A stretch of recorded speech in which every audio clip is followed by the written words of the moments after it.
So good evening. We are back to the study of the Spirit's book. We are studying the three kingdoms. Last week, we started with mineral and plants, or the mineral kingdom and the vegetable kingdom. And then we read the first question of animals and humans. It's important, a couple of reminders. We are talking about the three kingdoms in the way that was established in the 19th century. It has changed a lot. Biology hasn't been able to agree on a number of kingdoms. They talk about nowadays 5, 6, 7, 8 kingdoms, all of them of living beings. The mineral kingdom is not part of the kingdoms nowadays.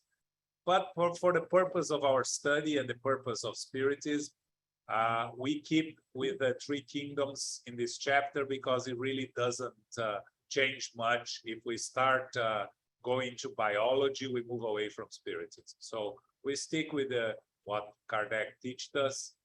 Again, talking about the three kingdoms and animals and humans, we even can discuss, separate those in the two different kingdoms, and we can add the angelic kingdom, but let's stick with what Kardec brought to us because there is enough there for us to study and to discuss. We went over question 592 last week, but I'm going to ask Philip to read it again. So read 592 and 593. So we start from the beginning of this item, okay? Okay. Animals and humans. If we compare human beings with animals in terms of intelligence, it seems difficult to draw a line between them. Some animals are notoriously superior to some humans. Is it possible to establish such a line precisely? Your philosophers are far from reaching a consensus with regard to this point. Some say that humans are animals, while others are similarly positive that animal is a human. They are all wrong. Humans are distinct beings who sometimes drop very low or who may raise themselves up very high. With regard to their physical nature, humans are like animals. However, they are more poorly equipped than many of them because humans must create inventions using their intelligence for their needs and survival. Their bodies are subject to destruction like that of animals, but their spirits have a destiny that they alone can understand because they alone are completely free. Poor human beings who degrade themselves below beasts. Do you not know how to distinguish yourselves from them? Recognize the superiority of humans by their knowledge of the existence of God. 593. Can animals be said to act only from instinct? That is merely a theory. It is true that instinct predominates in most animals, but do you not see some of them act with a resolute will? This is intelligence, despite being of a narrow range. It is impossible to deny that some animals show signs of possessing the power of performing complex acts that demonstrate the will to act in a specific direction and according to circumstances. Consequently, they possess a sort of intelligence, but the exercise of this intelligence is merely concentrated on satisfying their physical needs and providing for their own survival. Among them, there is no creation, no improvement. Whatever may be the skill that we admire in their labors, that which they did previously is the same that they do today, neither better nor worse, according to constant and unvarying forms and propositions. The young bird isolated from the nest isolated from the rest of its species, builds its nest on the same model without having been taught. While some animals are capable of learning to a certain degree, their intellectual development, though narrow, is due to the action of humans on an adaptable nature, for they themselves have no power to progress. That artificial development is passing and purely individual because when left to its own devices, the animal quickly reverts to the limits traced out for it by nature. So when we talk about, let's go back to the beginning, right? When we go through the mineral phase, the vegetable phase, and the animal phase, we in Spiritism, we talk about the spiritual principle evolving through those phases. And it's always an evolution, and it is always linked to each other. So you have the minerals. From the minerals, you have the evolvement into the very primitive vegetables. And then the most developed vegetables are the ones that already eat insects, which is already moving into the animal kingdom. And in the animal kingdom, there is the very primitive until the most advanced animals, which according to Spiritism are 6 types, right? We mentioned last week: dogs, cats, monkeys, elephants, donkeys, and forgot and horses. Okay, the 6 more evolved types of animals. And that's what they say here, that these animals, they act on instinct, but they already have some will, right? The animals decide what they want to do, in a sense, maybe followed by instinct, but also you can teach them some things, right? Dogs learn, horse learn, cats learn, all these animals, they learn. But what Kardec talks here in the comment is that they learn, but it's an individual learning that is not carried over, and it's not passed to the future generations, like us humans, when we are building on the developments of our previous generations, right? Animals cannot do that. So what Kardec says very well here, and that you educate an animal, it develops some intelligence, and if it's left alone back to nature, it goes back to the primitive state of nature. So it's not that they build on the knowledge. Their thought is fragmentary. The difference between the animal thought and the human thought is that we have continuous thought. It's from the beginning. Since we became individual spirits, we have continuous thought. Animals have fragmentary thought. Doesn't mean that they don't dream. They do. You can see a dog sleeping and sometimes reacting. It doesn't mean that they cannot make some decisions, that they have some sort of rudimentary intelligence. And even other animals, I almost mentioned here, so right, sometimes you see snakes being taught some tricks, birds being taught some tricks, which are, they're not mammals, which is the most evolved class of animals. So there is some sort of rudimentary intelligence that we don't understand yet, fully understand. But the important thing is, when we go through the animal phase, what we are developing with the spiritual principle that eventually will become an individual spirit is the instinctive actions that we carry to the human beings, right? So in the plants, as we vegetable state, we develop the automatic reactions, which what we have, our heart beating, our lungs inflating, deflating. These are autonomic functions that are not instinctive, are before instinct. Then we have the instinct, which is the, our reactions to things that happen to us. You get someone touches from behind you, you get startled. This is instinct. This comes from the animal phase that we go through. And then when we become humans or individual spirits, spirits, because mammals are already individual spiritual principle, not spirits, because spirits is when we acquire free will and we start using the free will.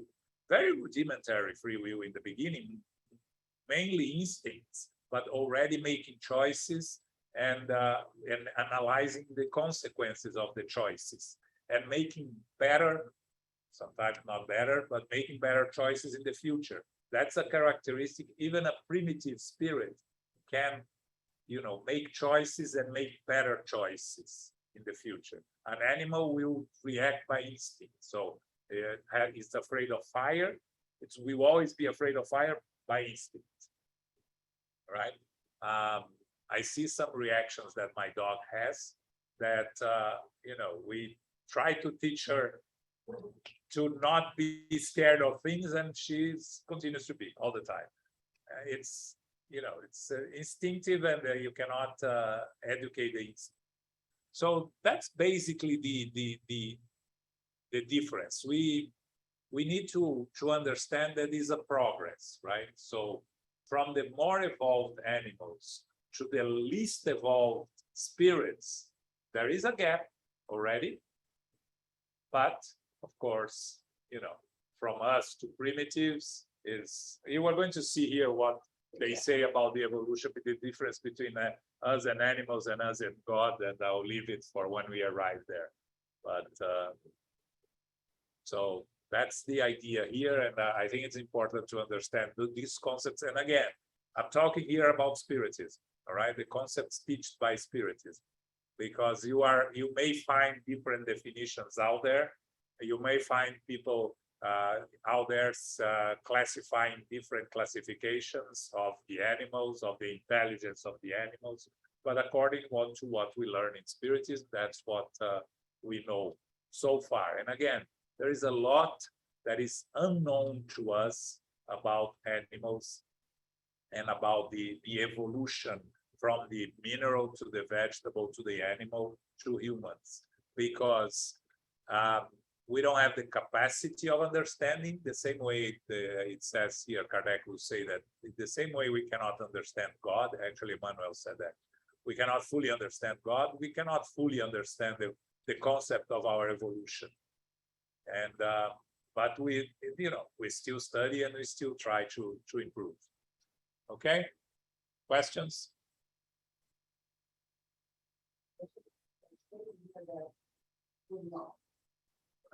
Loud, Paco? Yeah, it's just the individuality of humans by the knowledge of the existence of God. Do we have the knowledge? Yes, that's important. Yeah, I mentioned. Paco asked about when he said recognize the superiority of humans by their knowledge of the existence of God. Remember what I said last week, Paco? For you to deny God, you have to acknowledge that not the existence, but the notion, the idea of God, right? Humans bring the idea of God imprinted in the conscience, because you'll find that everywhere. In the most primitive tribes to the most evolved civilizations, there is the idea of God. Now, for you to deny God, you have to first have the idea. Otherwise, how can you deny something that doesn't exist? Yes. Yeah. So what? So here, what he says, it's the superiority of by their knowledge of the existence of gods. But maybe there will be those that do not believe in God. But to not believe in God is an knowledge that it may exist. It's just that you don't believe. You don't believe in the afterlife. But how you don't believe in something that it's never discussed? There is no, if there is the notion, then you can believe or not believe. But you have to first have the notion, the supposition of an opening discussion, right? Okay.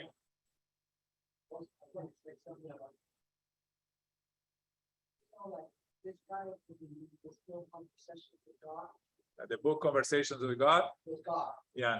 Well, let's get that off. Because like you said, yeah, and if you have to put up what you are not, then what you are is not. That's what it then is. So basically, what I'm saying, that is, that you don't have to know about it yet. You don't have to talk about it.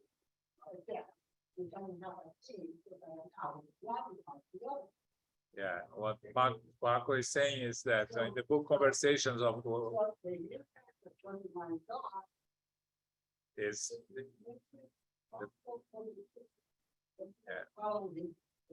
or for you to acknowledge that God doesn't exist, you have to acknowledge that there is the possibility of God existing for you to deny, right? And that's what we are. And that's the difference in the end between humans and animals, because animals don't have any knowledge of God, right? And they don't have any karma, as we are going to see very soon. Okay.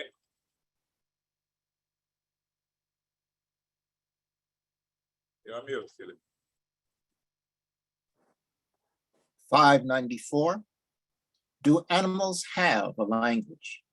If you mean a language made up of words and symbols, no. If you mean a method of communicating with one another, yes. They say much more than you think, but their language is limited to their physical wants, just like their ideas. There are animals that have no voice. Does this mean they have no language? They understand one another by other means. Do human beings communicate exclusively via verbal speech? And mutes, what about them? Animals gifted with a social life have means of communicating information and expressing their feelings. Do you think that fish have no way of communicating with each other? Human beings do not have an exclusive privilege to the use of language. Language in animals is instinctive and limited to their wants and ideas, while that of humans lends itself to all the notions of their intelligence and can be perfected. Fish traveling in masses are like swallows that follow their leader and must be able to communicate, reach a common understanding, and make plans. They may be gifted with a sense of vision that is acute enough to distinguish the signs made to one another, or the water may serve as a vehicle for the transmission of vibrations.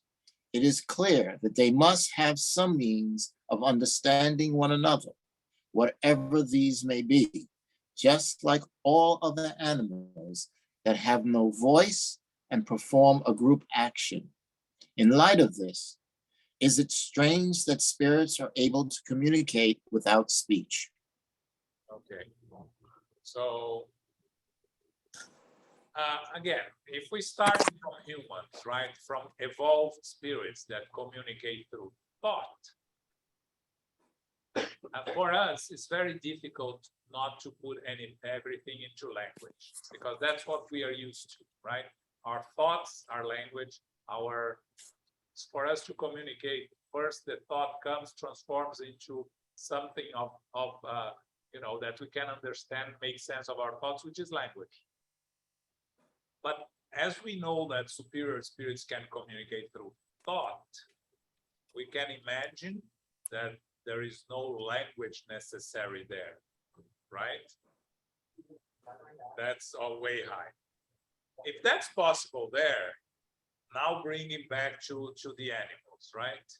We know that animals communicate with each other. But if, like Kardec says, if we go to the fishes don't talk, don't make any sound or noise, as far as we know, right? Some animals some sea animals make some noises, but they communicate somehow, because you see the fish moving all the same direction. You see the birds flying in the same, forming a pack. So what is important to understand is that they communicate with each other. what means they use to communicate, we have very little knowledge, and we are trying to understand better, trying to study science, of course, is trying to study and understand that. But we have not much more than the knowledge that they can communicate with each other, that they can alert each other, that they can, you know, when they want to mate, they emit certain sounds, dispositions, or other things, right? So the thing here, they communicate with each other. Dolphins, yeah, dolphins that make, yes. Sorry? Dolphins, yes, they make noise, they communicate through noise, yes, they, yes. Yeah. Whales are mammals, right? So that's a more evolved type of animal. Carol, yes.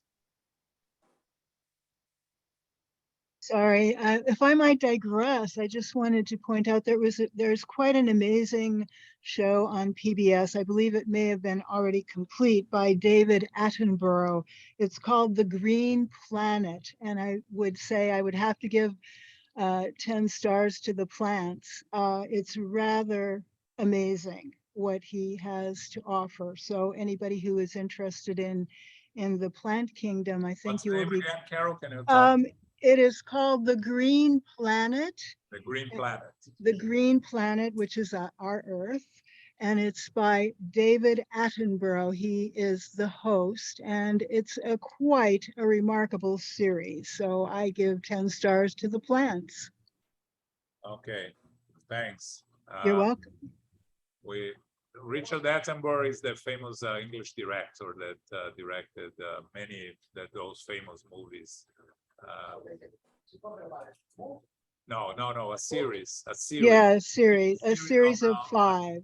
National Geographic, right, or something like that. Actually, PBS, which is channel 13, if you do get that subscription. All right. Thanks. You're welcome. Okay.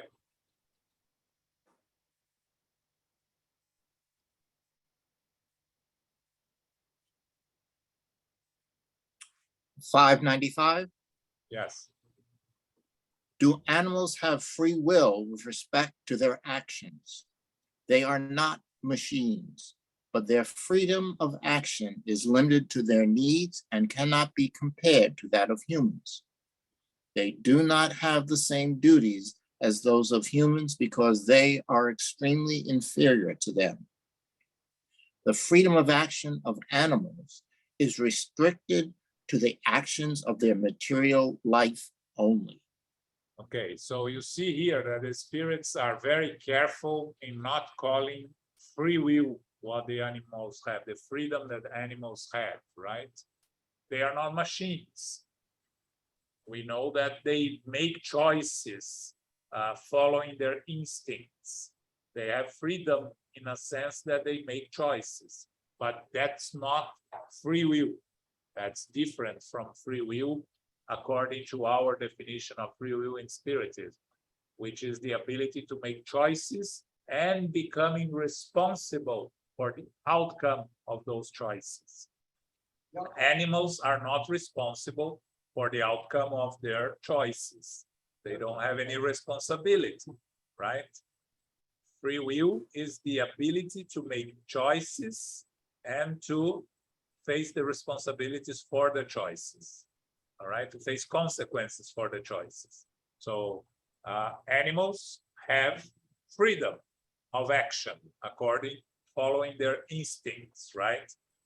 If you put two balls of food in 2 corners of a room, the dog will choose which one it goes. Probably go to first the one and then the second one, and they will eat everything. But they'll choose one to go first. How? It's maybe the smell, maybe because it's the what in their vision. It's a sort of freedom, right? We're not telling them to go one or the other. They choose to go. So that's the freedom that they are talking here. But this is not free will. This is instinctive, right? Okay, so free will is when the individual is capable of. Making choices. Free will is when the individual is capable of making choices, and these choices result in consequences, and you are responsible for the consequences. So you create.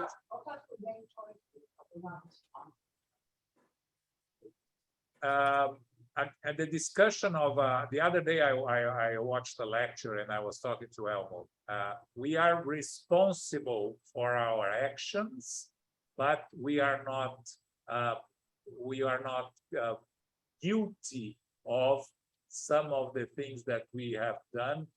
Because the example that he gave was a very good one. You live here, you pick up your car and you start driving. When you leave, you kill an ant that was walking in the. Are you guilty of killing the ant? No. Are you responsible for it? Yes. You were driving the car.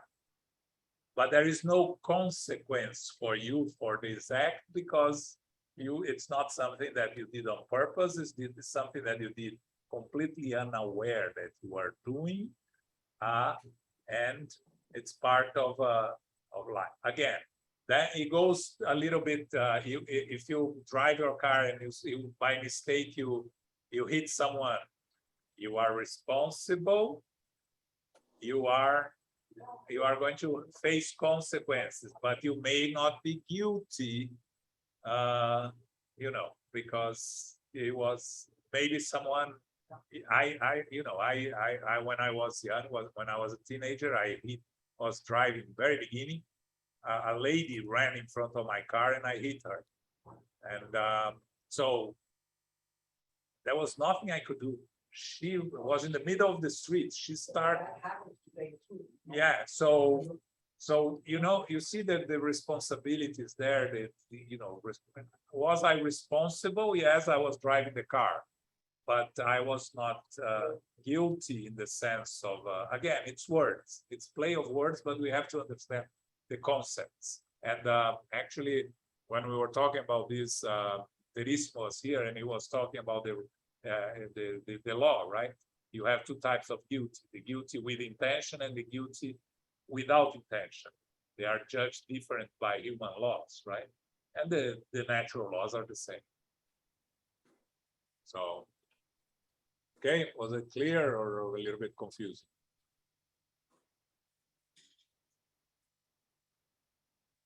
Okay, all right. I think it's clear, or nobody understood anything. Let's go move on. 596. Yes.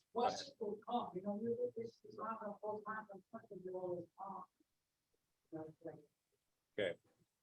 Yeah, go ahead, Philip. How do some animals have the ability to imitate human speech, and why is this ability found in birds rather than apes, whose physical makeup more closely resembles that of human beings? That ability results from a particular development of the vocal organs, further supported by the instinct of imitation. Apes imitate the gestures of human beings, while some birds imitate their voices. That's an interesting question, right? We see birds, the parrots that can imitate humans, right? And the spirits are very clear here. It's the instinct of imitation and the development of the vocal cord. It's not intelligence or anything like that. It's just the instinct of imitation, like you see the apes imitating humans, right?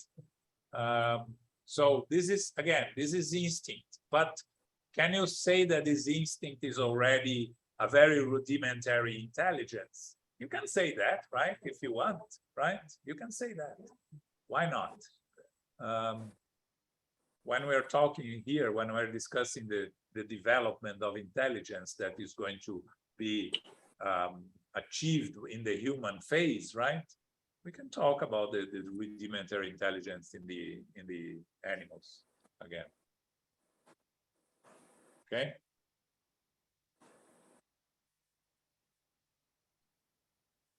Go ahead, Philip. 597. Since animals possess intelligence that gives them a certain degree of freedom of action, is there a principle independent of matter in them? Yes, and it survives their body. Is it a soul like that of humans? It is a soul, depending on how you define this word, but it is inferior to that of human beings. There is the same difference between the soul of animals and that of human beings, as between the soul of human beings and God. Okay, I know that it's written in our books a great difference. It's wrong.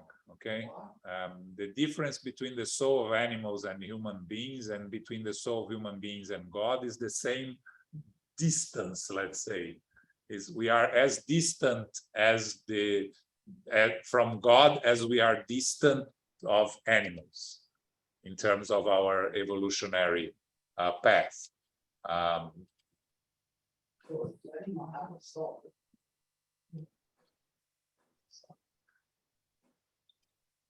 So it's important. Here are more complex concepts that we are entering.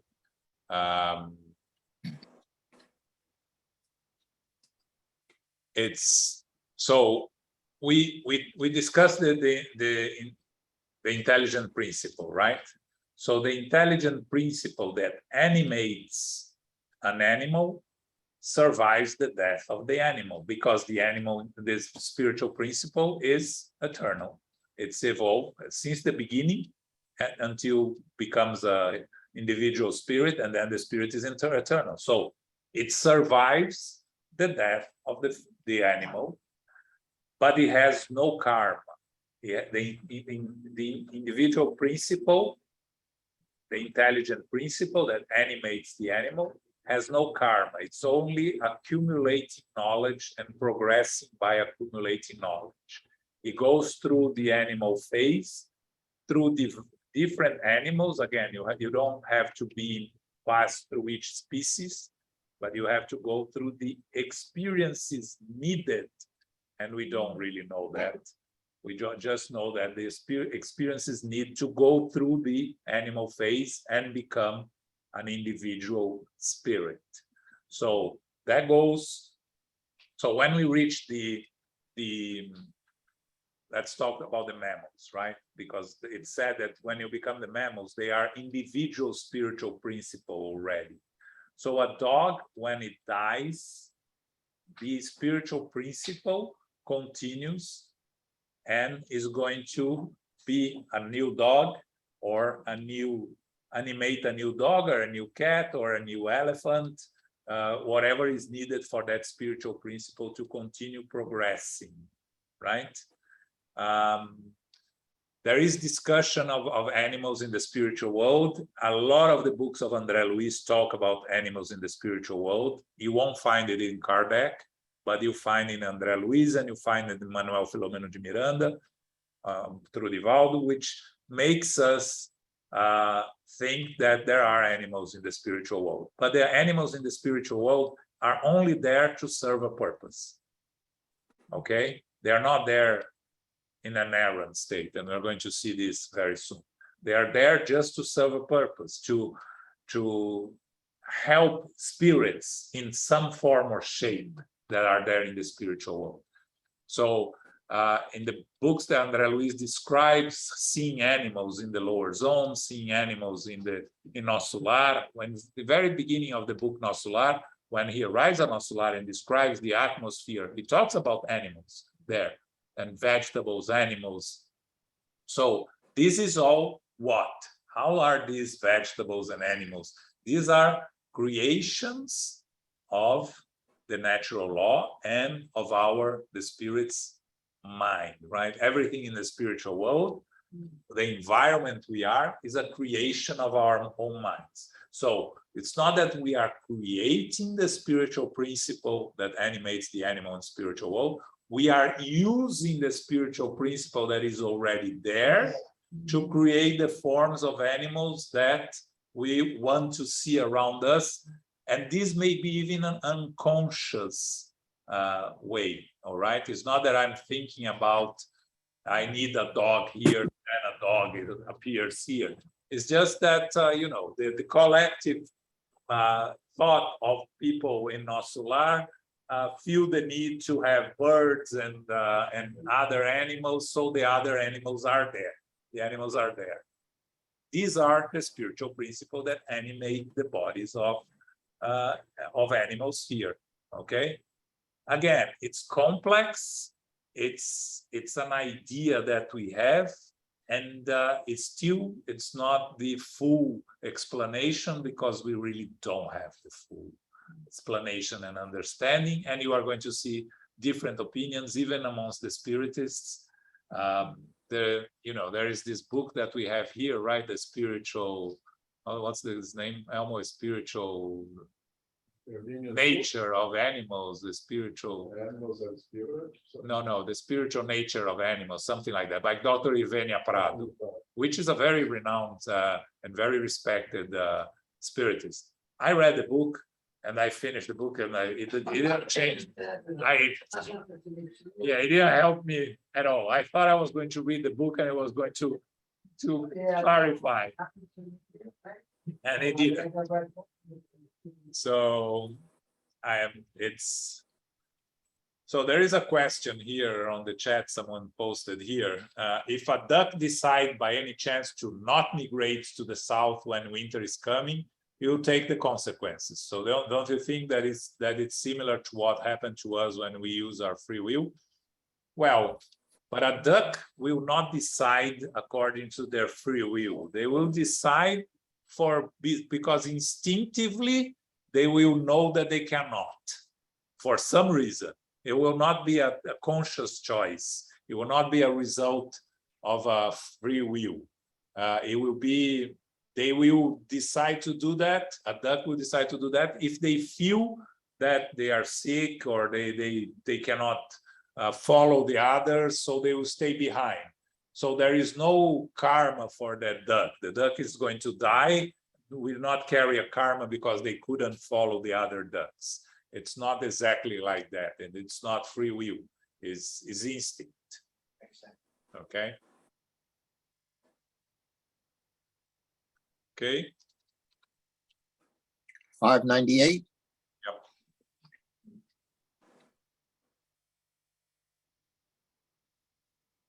Okay. Yes. Go ahead. Does the soul of an animal maintain its individuality and self-awareness after death?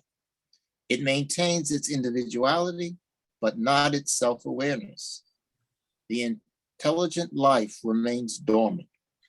Okay, so maintains its individuality. The spiritual principle, when it animates a mammal, which is already an individual spiritual principle, maintains its individuality because it's already evolving as an individual spiritual principle. So it cannot go back to you never regress. So once you become an individual spiritual principle, you will continue to be an individual spiritual principle, but you still don't have self-awareness in the sense that animals have self-awareness. No, they have the instinct of preservation, which is an instinct we learn in the animal phase. But you cannot say that they have self-awareness in the way we understand self-awareness as humans, right? So the intelligence life remains dormant, meaning that they still don't have anything, and they don't carry. The important thing is you teach dogs a trick. They don't carry the tricks back to the spiritual. Once they leave the physical body, that, they carry what they have acquired, yes, but it's not that the next dog will carry the learning from the previous dog, because it doesn't carry. The spiritual principle carries the acquired knowledge. The spiritual principle carries also the unfolded knowledge. Yes, but it's not that it's transferable from one dog to the other, because then it will become like us humans, that we accumulate knowledge and we bring this knowledge on.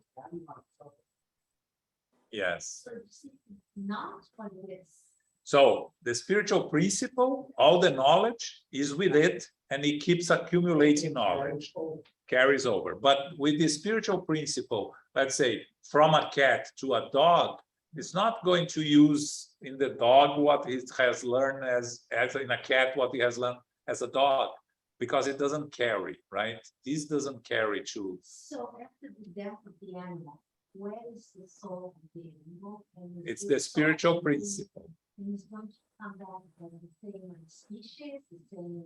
It can be different species. It can be different. Yeah, it can be different species. You can, again, it's always evolving. So you are not going from a dog to a fish, but you can go from a dog to an elephant, to an ape, because it's the same level of evolution, right? Yes, It's more collective. it's, sorry? It is more. It's not collective. No, it's individual already in that phase. But you can go from one to another because you accumulate different experiences important to develop the development of the spiritual principle. Again, it's complex, and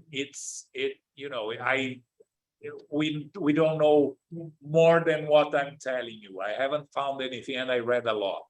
I haven't found anything more concrete and clear. In our case, we have our individual soul and we have Yes, this trajectory. yes. But as animals, they don't have the same trajectory, or.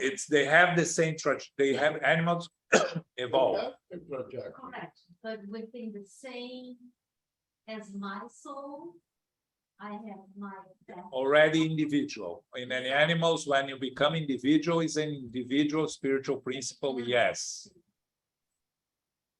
It's an individual. Well, when you are in the less evolved animals, the spiritual principle doesn't animate individual. And so when you think about the fish, right? Normally it's one intelligent principle for the, what's called cardume? School. For the school of fish, it's one intelligent principle. That's why they do all this, they all follow the same path, right? That's what I heard. Again, limited to my understanding and knowledge and the person that was telling me. But once you become a mammal, you are an individual spiritual principle. And then you continue to be individual spiritual principle until you become a spirit. And then it can have a multiple version of animal lives. Yes, version of animal life is a good definition, because Like in the interim, right? we're not going to say But reincarnations. evolving, but you can be different animals within that concept. Yes, maybe if you think about instincts, right? What are we developing? We're developing instincts. So, and I'm just giving examples. I don't know if it's true. Maybe the instincts that you learn through a dog are different than the instincts you learn through an elephant. So you have to go through the different ones to learn the different instincts, to accumulate this knowledge, to become, yes. Again, it's my supposition here, right? I haven't read anything like that. Yeah. The big challenge in this chapter is exactly that we have no information. There is no literature there to more than what Kardec's given us. There's not much more. Yeah, you find in Emmanuel and André Luis some information on the animals, but not enough for us to. So it's almost you take it or you don't. You're not gonna find that much more. But what we know for sure, there is no regression, right? Whatever you have, whatever you are right now, we can want to stay there or move on. You're not gonna move there, right? So as Ron said, a dog is not be a fish because it's regression, right? Now, I understand and I agree that the intelligent principle, we will have to rotate in different species, so to say, in order to acquire all the necessary instincts to later Self-thinking. be individual, become individual version of yourself. You heard Elmo? Guys, Philip, did you hear Elmo? I heard Elmo, but I didn't hear the questions specifically. Yes. That's okay. Yeah, what Elmo was answering, what it was clear. Now, how do we know that the duck was not aware of what he was doing? Well, because in accordance to the science that we have so far, the dog acts primarily instinctive. So you would expect a normal health dog to follow the normal path of the life of a dog, which it is to migrate at certain times of the year. If it did not migrate, something is wrong. Perhaps the dog is sick, has some pathology, or perhaps with our environment, we are messing up with their magnetic field, and they are getting lost because we human beings are causing that to them. Now, if we are doing that, we are responsible. We are responsible for that. Okay, you heard the answer? You heard Elmo? Yes. Okay, perfect. All right. 599? Yeah. Do the souls of animals have the choice to incarnate in one kind of animal over another? No. No. They do not have free will. Okay, that's clear. Animals don't have free will. We discussed that. They make choices, but they're based on instinct, not on free will. So of course they are not. We humans, a lot of us do not choose our next incarnation because we don't understand the concept of reincarnation. Animals, of course, they are not going to choose. It's going to move around like we discussed here, according to their necessities. Okay.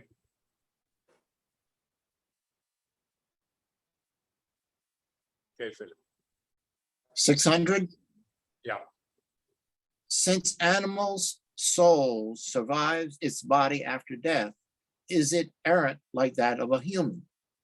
It remains in a type of errant state because it is not tied to a body, but it is not exactly an errant spirit. Errant spirits think and act of their own free will, while the souls of animals do not have the same ability.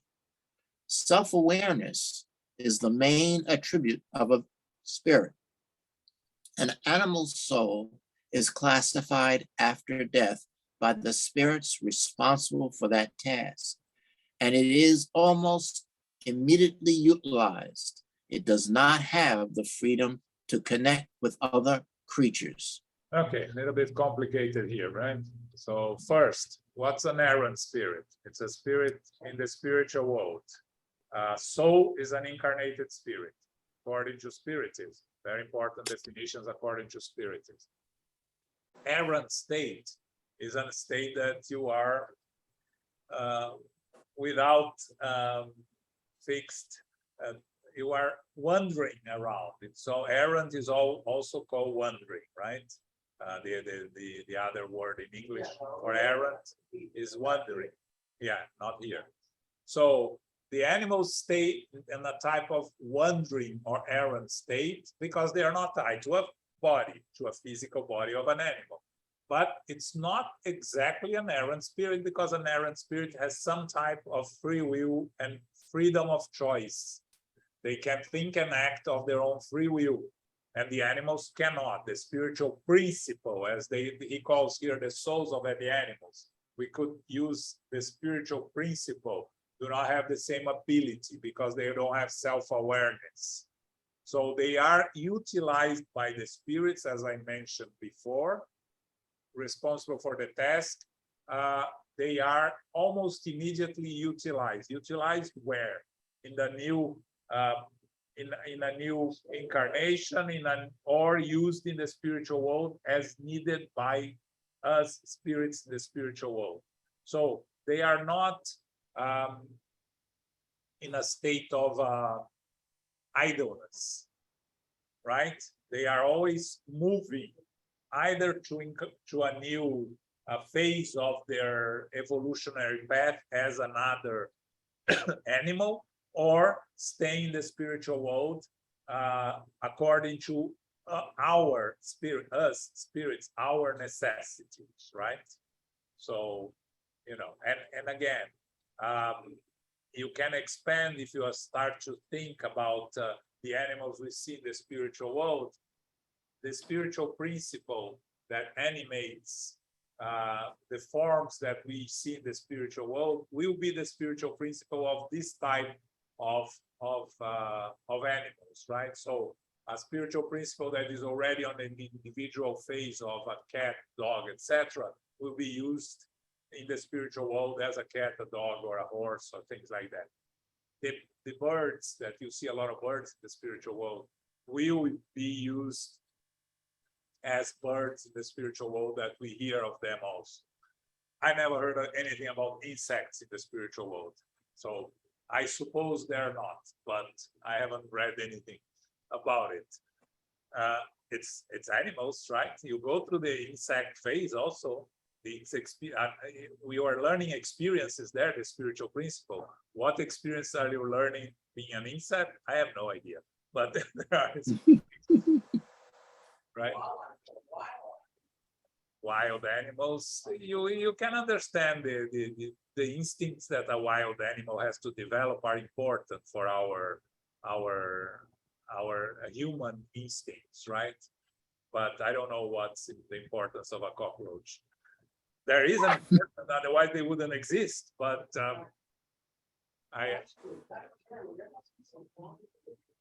yeah, Carol, yes. Yeah, I guess would this preclude the animals having a perispirit per se? It's more generic, in other words, generic, no perispirit, right? Or maybe half of us perispirit, I don't know. They have a perispirit. They do. Which is not, I read about it. It's a good question, Carol. And I read on a manual that they have a perispirit, but again, it cannot compare with a human perispirit. It's a completely different thing. And again, the perispirit is completely malleable, right? So Right. how they are manipulated by the spirits that are in charge of it, I really don't know. But yes, they do have. That's all I can say. It's quite fascinating. Thank you. It's difficult, it's challenging. It's challenging, yes. Yeah, I was actually exchanging messages with Luis today earlier, talking about that. I was studying for this, and Luis said, I have a difficult task understanding that. I think there is not enough information for us to discuss this subject. And I agree. I tend to agree, right? We have the information we have is what we are seeing, and some additional information that we'll find in some of the spiritist books, but it's still, we are far from even grasping,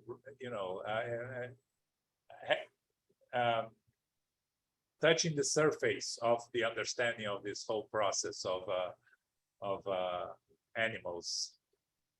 But the important thing is we're here, we're studying, we're learning, and I was talking to Elmo last week, right? We've been doing this 5-6 times, and I know much more today than I did the previous times that I studied this. I'm aware of many different things that I wasn't, so poor of those that study with me the first time. That I knew barely anything, but I think they knew even, yeah.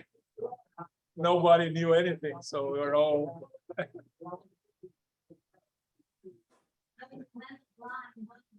Yeah. Yes.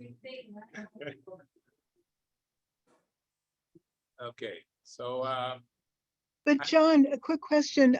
But many mediums often see particular animals that have passed associated with a family member or with the entire family. So there has to be some identity specific to maybe one animal versus another, or one pet versus another. Yes. It's yes, tricky, I know. you are right, Carol. And my thought here, my thought again, so I haven't read anything. Let's say your mother was very close to an animal, to a dog, and she goes back to the spiritual world, and she misses the dog, and with her mind she builds, let's say, the dog close to her, because the dog is so important to her that it's important for her and the spirits that are helping her to have the dog around her. So she has the dog there for some time with her, the same dog that was here. And if a medium is seeing her, the medium can see the dog there because the dog is there. Did you get it? Yeah, thank you. Yeah, thanks. Yeah, that's helpful. Thank you. Yeah, that's how I understand it. But again, that's me understanding. And again, I think some mediums are not really seeing the animals. They want to see the animals, and they pretend they are creating their own imagination, the animals. Oh, Not wow. all of them, but I think some of them do that.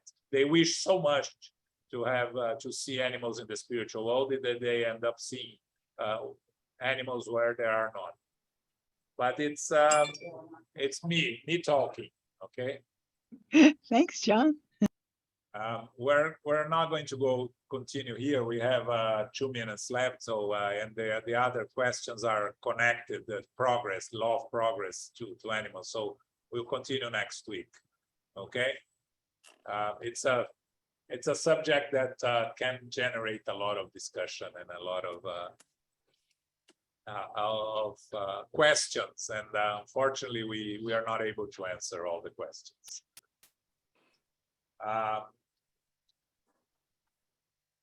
So what we have this weekend, on Saturday, we have a very interesting lecture by Jana Machado from Florida, Charity Towards Criminals.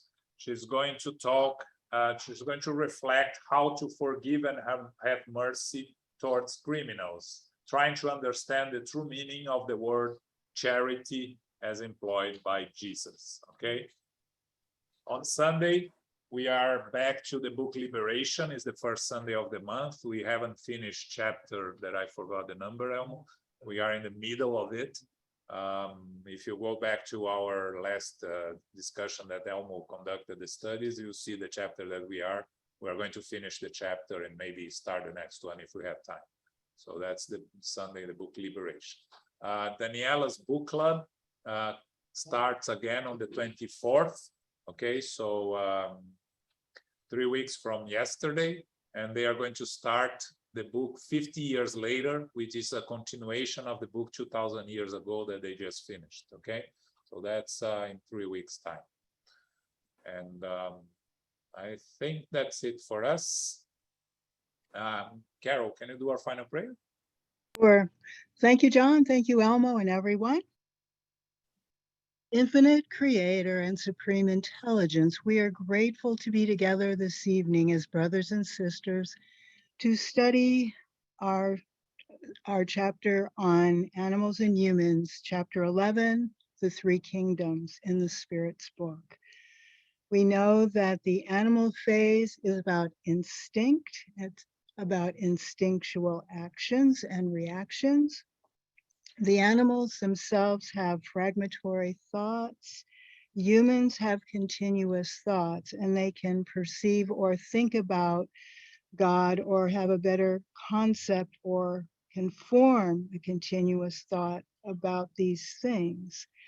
Humans have free will and can make choices, and hopefully can make good choices or better choices in the movement toward the future.